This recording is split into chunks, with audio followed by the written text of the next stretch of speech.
Welcome back everybody to another episode of Direct Comparison. For today's episode, we're looking at the final retail version of Ubisoft's open world racing game, The Crew 2, and seeing how it stacks up against The Crew. Now, I did a video about this a while back showing how the beta compared to the original Crew game, and many of you cited that things would change by the full release. Well, I saved some images from that beta out of curiosity, and sure enough, absolutely nothing at all has changed in terms of graphical quality. It's likely the beta was more of a stress test for their server stability than an actual technical test. But now that we're looking at the final retail version of the game, let's dig into some comparisons side by side to see how much of a difference there is between these two games. Like I said in my last video on this topic, The Crew 2 looks significantly worse than The Crew 1, from its texture quality to its lighting. But it's important to note that The Crew 2 does feature a ton more gameplay opportunities, including boating and flying, which may have been the lead reason for the downgrade in quality. Just to be clear, both games are running on a PC, with the settings cranked up to their absolute highest settings at a 1440p resolution. The time of day and weather will be as close to identical as possible, and we're going to be using the same vehicle and locations. Let's start off by looking at some texture and model comparisons. The first thing you're probably going to notice here is the coloration difference. This can be attributed to the much better reflective surfaces in The Crew 2. Despite both ground textures having a similar color tone, only The Crew 2 seems to actually reflect the color on the surface of the car. As for the actual car design, it's difficult to say for sure which looks better. They both look practically identical, but what do you guys think? Moving on from the cars, we have some world object details. And here's where there's an obvious downgrade in quality. This bench object is completely identical and was likely an asset copied over in the sequel, yet look at the textures on the wooden boards and even the rivets. It's a significant step down for The Crew 2, and you'll find this downgrade in texture quality everywhere. Various ground textures look more bland and flat, and even tree textures have less complexity. The grass textures in this image do look slightly better in The Crew 2 though. Shadows have also seen a slight decrease in quality. This image was taken in roughly the same area in downtown LA.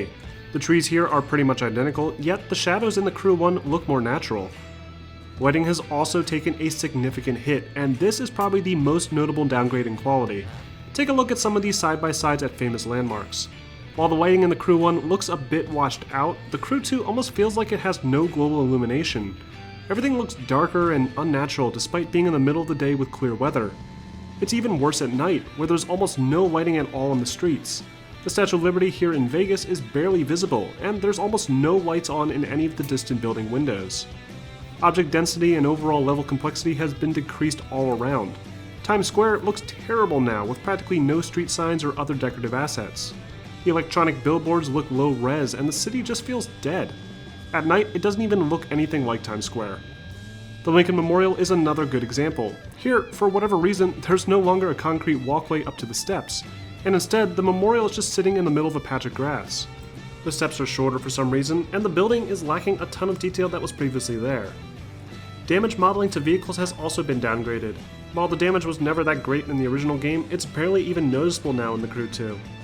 But it's not all bad. The Crew 2 has seen a few minor improvements. Sound quality has been improved quite a bit, with improved reverb effects and more realistic engine sounds.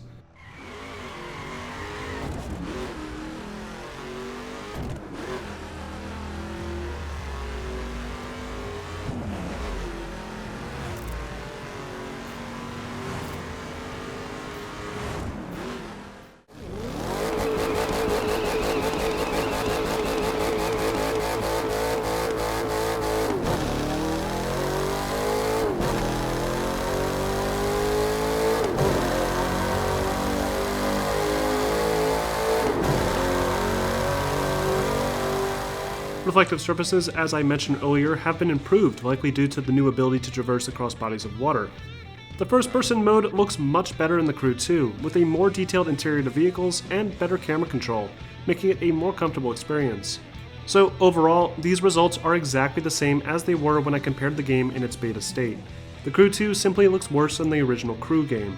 Now, many have cited that The Crew 1 received major game-changing updates and expansions, which greatly enhanced the graphical details. But if that's the case, why didn't The Crew 2 incorporate any of those advancements?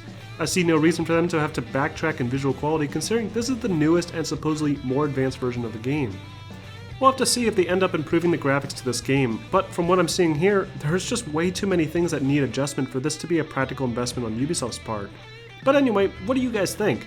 Which game do you think looks better? Let me know in the comment section, and if you want to see more videos on The Crew 2 and any other games, make sure to like and subscribe to my channel for more videos posted every week.